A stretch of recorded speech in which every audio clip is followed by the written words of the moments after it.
Oi, gente, boa tarde. Meu nome é Isabela, eu sou integrante da Liga de Investimentos Impactos da UFRJ e hoje eu estou aqui com a Nicole, sócia da Polo Capital, e ela vai contar um pouco pra gente da vida dela, dos desafios que ela enfrentou, um pouco da Polo Capital, não é isso? Isso, tudo bem? Tudo bom? Prazer. Bom, primeiramente, obrigada por me receberem. É uma honra aí contar um pouquinho da história da Polo para vocês. Eu sou hoje a sócia responsável pela área de relação com investidores da Polo.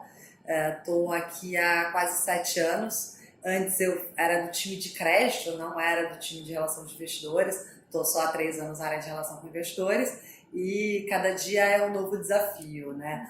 Tem muita coisa aí pela frente no mercado. A gente está vendo o mundo hoje totalmente mudando, cada vez mais acesso à informação. Então, essa área de relação com investidores, ela é cada vez mais importante aqui para a companhia. Então, Nicole, eu queria que você contasse um pouco pra gente, assim, da sua vida até aqui.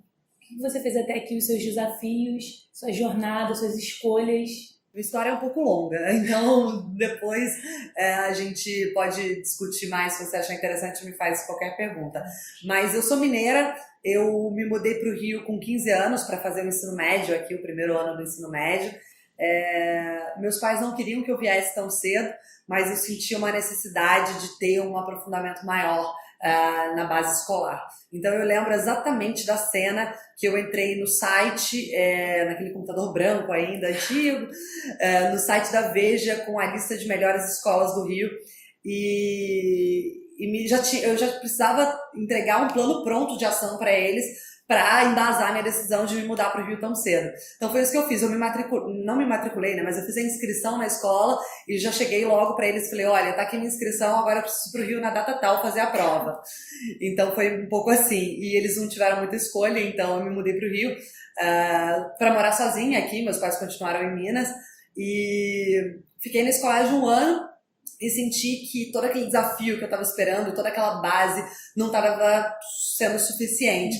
Então, obviamente, eu já tinha muito mais acesso à informação aqui no Rio, conversando com pessoas.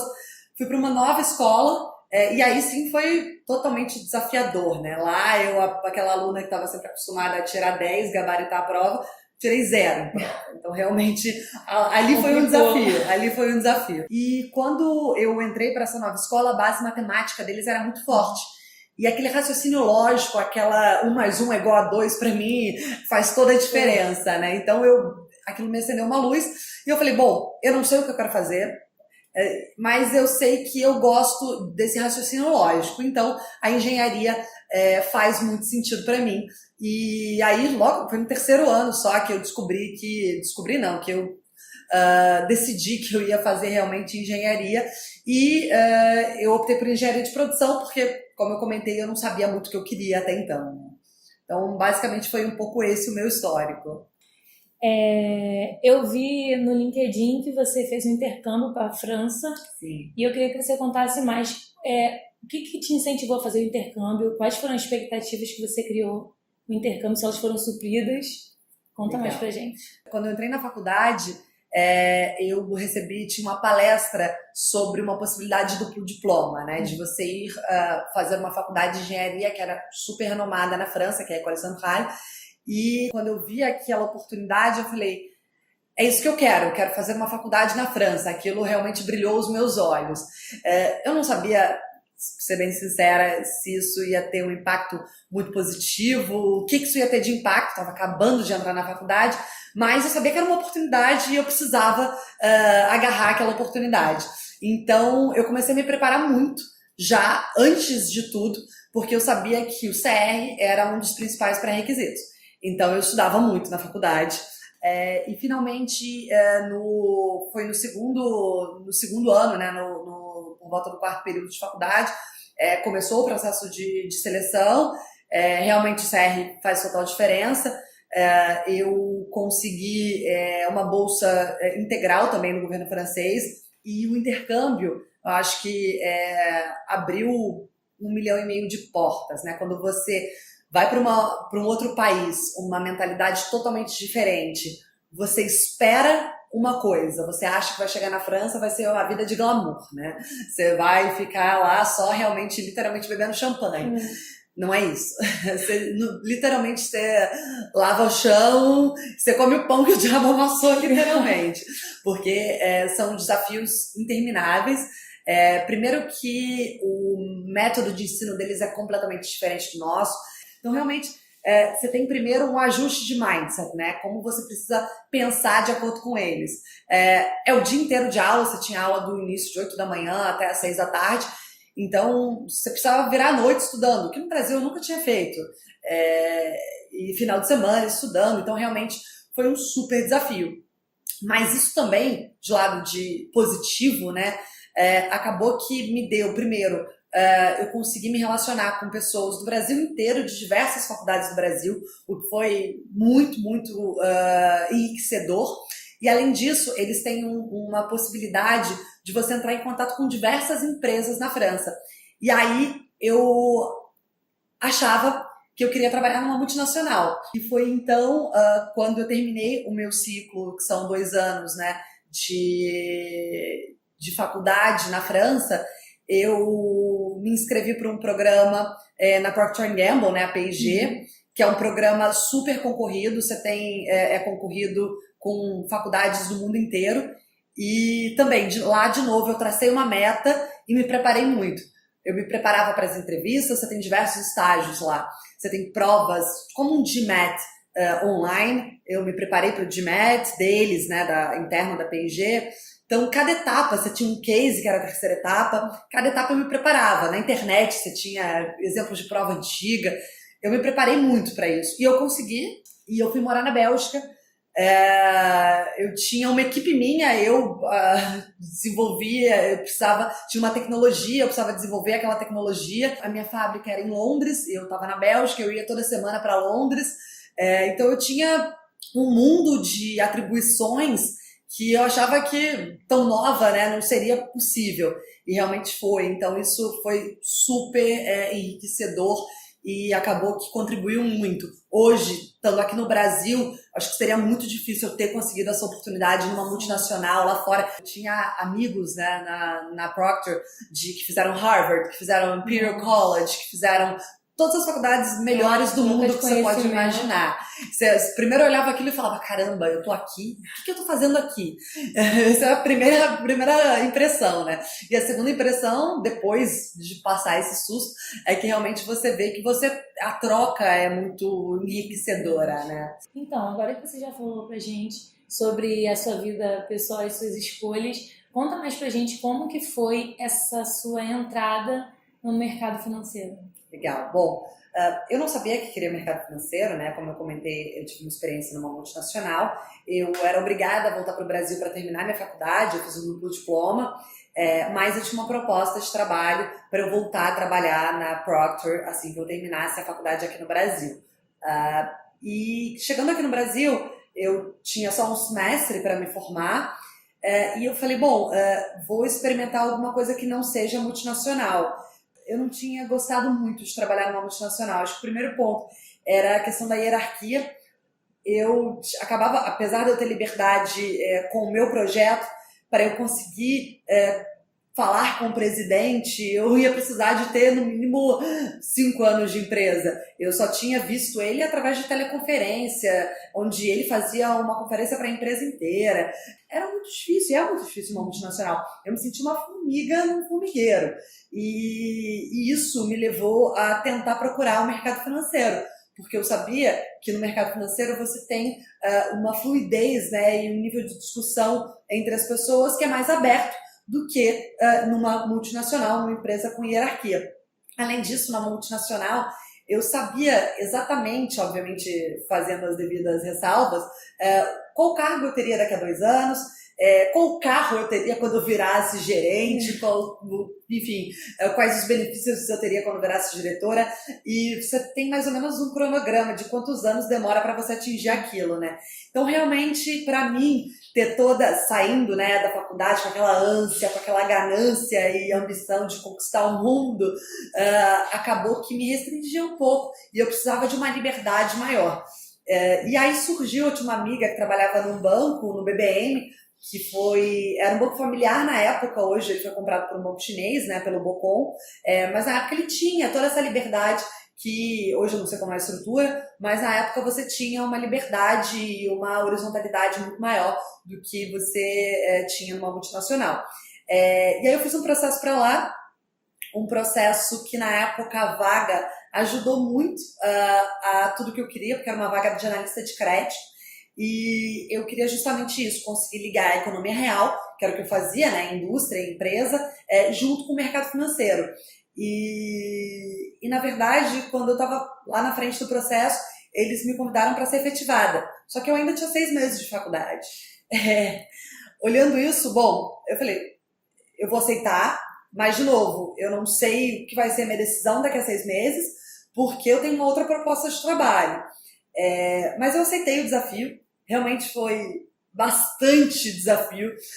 Eu tinha que fazer a faculdade, terminar o último semestre, eu precisava trabalhar a tempo integral e eu precisava ainda aprender sobre análise de empresa.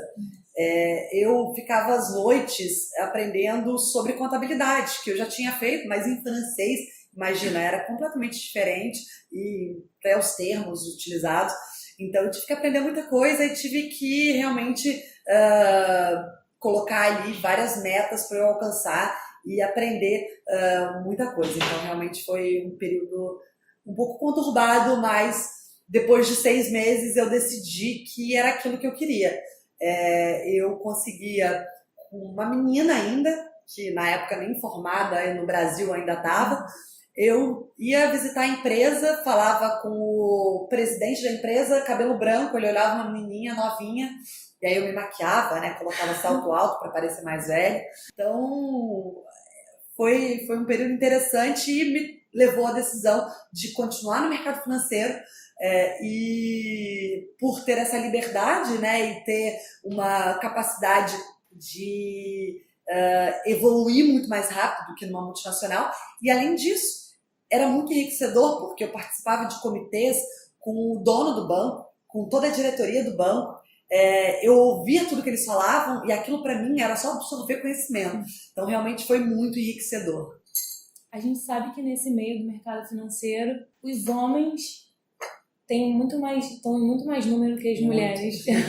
E eu queria que você compartilhasse se você já passou por algum preconceito, por algum desafio maior que você sabia que estava passando porque era mulher. Realmente já sofri muito preconceito, mas eu acho que tudo isso, todas as pedras que jogam, né, são super importantes para formar uma casca e me transformar numa mulher que eu sou hoje, uma mulher muito mais segura, uma mulher muito mais confiante. E com certeza faz parte, não é só no mercado financeiro, acho que em tudo existe ainda esse preconceito, mas eu acho que cabe à mulher se colocar. E é muito importante isso, a mulher não se colocar como vítima, e sim em pé de igualdade com o homem.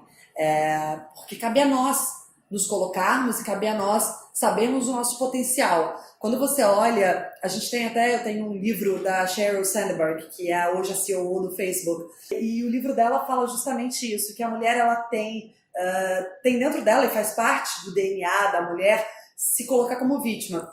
E aí tem um exemplo claro que ela fala isso e eu lembrava exatamente que eu fazia isso. Você pega numa prova, a mulher sempre fala, ela fala que a mulher tem a mania de achar que foi mal na prova. E na verdade, no final, não é isso. E sempre acontecia isso. E as pessoas até achavam, nossa, tá falando isso, ai, não acredito, você tá falando que foi mal de novo. Eu realmente achava que eu tinha ido mal. E no final eu tinha ido bem. Então é isso, a gente às vezes acha que a gente não tem o potencial e não consegue. Mas, de novo, cabe a nós nos colocarmos em pé de igualdade e sabermos que a gente é capaz e temos as características que são prontas lá para a disposição. A gente é muito mais resiliente, a gente aguenta muito mais coisa do que homem. Quando a Apollo Capital entrou na sua vida, como é essa empresa que você trabalha hoje? Bom, a Apollo, eu estava no banco já fazendo análise de crédito há 3 anos, e eu achava que uma gestora, e aí obviamente já conhecendo um pouco mais o mercado financeiro, poderia ainda mais me fornecer todo aquele grau de ter 100 camadas, sem hierarquia.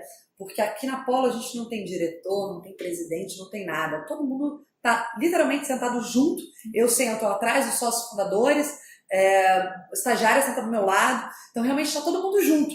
E isso é muito importante para mim e sempre foi, né? Como eu comentei, eu acho que foi o que me motivou a sair de uma multinacional, um dos fatores de uma multinacional para um banco, e foi o fator decisório para eu sair de um banco e ir para uma gestora. E realmente isso, eu vim trabalhar na Polo em crédito, eu fazia estruturação e originação de crédito, que não estava no meu escopo inicial, antes eu fazia só análise, e me deram um desafio, olha, você tem que originar crédito, você tem que bater na porta da empresa e falar, olha, você quer a operação de crédito XYZ? E antes não, a empresa batia na minha porta, eu tinha os originadores lá e eu só analisava, era completamente diferente. E eu comecei a fazer isso, realmente era um trabalho bastante diferente, mas acabou que me levou para onde eu estou hoje, um pouco pela conjuntura do momento econômico que a gente viveu, né? Realmente a originação de crédito e estruturação acabou perdendo a importância.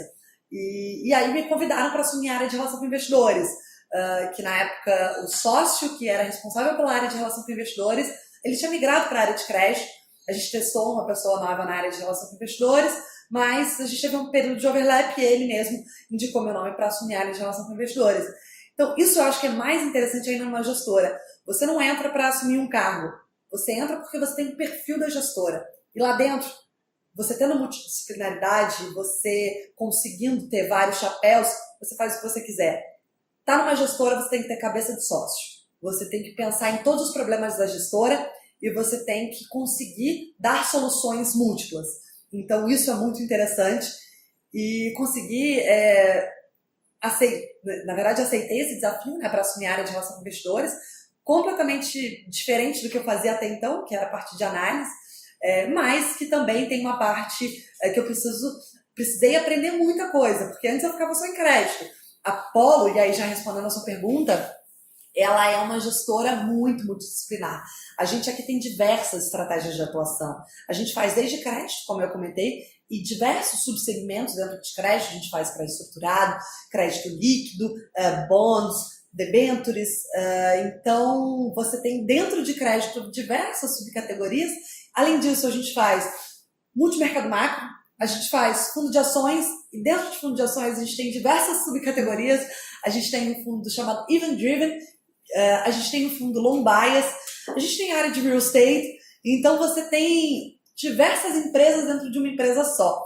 E imagine, eu estava no microcosmo de crédito, precisei aprender sobre inclinação de curva, precisei aprender sobre um monte de coisa, e o maior desafio não foi nem na parte de ação, né, porque eu já conhecia a empresa, né, sabia analisar um balanço, que a parte de análise de crédito ajudou muito, mas muito na parte macro, que eu precisei aprender bastante coisa ali também. Como a gente está falando um pouco de preconceito, né? Eu sou mulher, mas eu sou mãe também. E eu me tornei sócia da Polo no ano da minha licença maternidade. O que muitas vezes eu achava que era impossível. Olhando para trás, eu sou casada já há 6 anos. E eu segurei muito a minha gravidez. Meu marido já queria ter filho desde que a gente casou. Mas eu segurei muito a minha gravidez por conta do meu trabalho. Porque para mim, e aí a gente pega aqueles preconceitos, né? Tudo que falam pra gente, a gente acredita. Por isso que eu falei, a gente não pode se colocar numa situação de inferioridade. Porque eu sabia, na minha cabeça, que, vou engravidar, vai ser mandado embora. É fato. E eu me colocava na cabeça do empresário. Realmente. Mas não, eu engravidei. Depois disso, na licença, eu trabalhava de casa. Eu conseguia fazer call. Então, essa questão do mercado financeiro, você é intensivo de horas trabalhadas. Isso realmente porque a gente tem muita coisa para fazer, muita coisa. Mas eu consegui ali trabalhar essas muitas horas, mas ao mesmo tempo ser mãe, virar sócia. Então, realmente, eu acho que isso foi ótimo e acabou quebrando várias das barreiras que eu tinha, né? Desses pré-conceitos que a gente acaba colocando. A gente sabe que o mundo hoje em dia está muito mais dinâmico e a tecnologia ela está tomando conta de tudo e as empresas elas estão tendo que acompanhar essa demanda, né? Como você acha? Como a Polo Capital está fazendo isso, acompanhando essa demanda da tecnologia? Bom, essa é uma discussão que a gente tem constantemente. A gente pode ser uma gestora muito antiga, a Polo foi fundada em 2002, são os mesmos sócios presentes desde o início, a grande maioria deles, mas se você olhar, a gente não pode ficar para trás, a gente não pode virar dinossauro que vem um meteorito e vai destruir todos os dinossauros da face da Terra, literalmente. Então a gente precisa cada vez estar inovando em tudo, né? Então a gente hoje, se você pegar, né, hoje a gente mudou, a gente entrou em plataforma digital, na XP, Orama, Genial, a Exinvest, diversas outras, o que até 2 anos atrás a gente não estava. Então a nossa pizza de investidores mudou muito. Então o meu trabalho como relação com investidores mudou completamente. Antes eu só falava com family offices, bancos, ou seja, investidores super profissionais e que entendiam 100% o que a gente fazia. Hoje, eu tenho que falar com pessoa física que coloca um volume muito menor, ou seja, a pulverização ali é muito maior. Então eu preciso achar maneiras de dar maior informação, que é uma informação que aquele cliente, é claro que o nível de conhecimento dele é muito inferior ao nível de conhecimento do meu cliente tradicional. Então a gente realmente viveu isso, eu vivi isso na pele, e agora a gente está nesse ponto de inflexão. Entendemos isso, eu acho que eu até tive um clique, porque eu falei, olha, a gente está muito para trás, a gente precisa catch up com o mercado. A gente criou recentemente conta do Instagram, depois vocês entrem em Polo Capital. A gente criou um canal no YouTube que até agora está em beta, mas a gente em breve vai colocar. A gente criou um podcast no Spotify, Polo Talks, para quem quiser depois procurar. A gente tem uma carta sobre a Argentina. Tá tudo em versão beta, tá, gente? A gente está descobrindo novos caminhos. Mas a gente está tentando, eu acho que isso é o mais importante, tentando melhorar a forma de comunicação com o cotista e tentando se adaptar a esse novo mundo, né, pós-meteorito, que realmente mudou bastante. E quais são as características, uma dica assim para as pessoas que estão ouvindo, as características que você acha que alguém tem que ter para estar nesse mercado? Que você já falou aí, determinação é uma com certeza, sim, mas além disso, quais são as características que alguém tem que ter para estar nesse mercado? Olha, eu acho que a principal característica, não só no mercado financeiro, mas no mundo profissional como um todo, é ter sangue nos olhos, é ter garra e saber que para você chegar lá existe uma meta e é muito importante traçar essa meta. Isso é primordial, você precisa saber aonde você quer chegar, mas saber também que para você chegar lá existem 1,5 milhão de caminhos, tá? E você vai precisar passar por todos os caminhos. Para você chegar no pico, né, da montanha, você vai precisar escalar muito. E isso, eu acho que essa nova geração precisa ter muito em mente. Você não vai chegar numa empresa sendo o CFO da empresa. Você não vai chegar no mercado financeiro sendo sócio. Você precisa passar por todas as etapas. Mas isso é muito importante, passar por todas as etapas. Porque, de novo, como eu comentei, criou uma casca para mim, mas isso te traz muito conhecimento. Então, esse conhecimento é adquirido nas diversas áreas pelas quais você passa, sendo estagiário, passando pelo operacional, né, que é o back-office, migrando de área, como eu fiz, né, analista de crédito, originação de crédito, depois RI, antes engenharia, trabalhando no chão de fábrica. Nossa, isso te forma e te traz uma base de conhecimentos que é muito útil, porque apesar de você falar, poxa, o que você usa do que você aprendeu na faculdade de engenharia? Eu uso muita coisa. Não a fórmula matemática, mas a capacidade que ela me deu de raciocínio lógico, a capacidade de fazer ligações, as sinapses são muito mais rápidas e essa rapidez de você associar uma coisa a outra, ela só vem com muita informação. Ou seja, então esse sangue nos olhos é importante, mas a segunda característica, seja curioso, leia muito. Você não vai conseguir ter sucesso em nada se você não tiver essa curiosidade de absorver informações. E aqui o Cláudio, que é o nosso fundador, ele fala muito isso. Tem diversas informações inúteis, né? Mas você conseguindo se alimentar dessas informações inúteis, uma hora elas vão ser úteis. Sim. Eu queria te agradecer pelo seu tempo. Prazer. Foi um prazer estar aqui. Muito obrigada. Obrigada a vocês, boa sorte a todos. E, de novo, tendo qualquer dúvida, se quiser pode ligar pra gente, tem total aí prazer de falar com vocês. Parabéns pelo esse trabalho que vocês estão fazendo, é super legal e realmente a gente poder colocar para um estudante, para uma pessoa recém-formada, um acesso do que é o mercado financeiro, porque eu já tive na pele de vocês, eu já sei como a gente fica perdido e realmente é isso. Eu não tinha ninguém para falar de mercado financeiro, na minha família ninguém fazia isso, então outra característica, não tenha vergonha. Manda e-mail, pergunta, liga, queira saber, porque essa característica realmente vai conseguir fazer com que você absorva mais informação. Obrigada, Nicole. É um prazer, obrigada a você.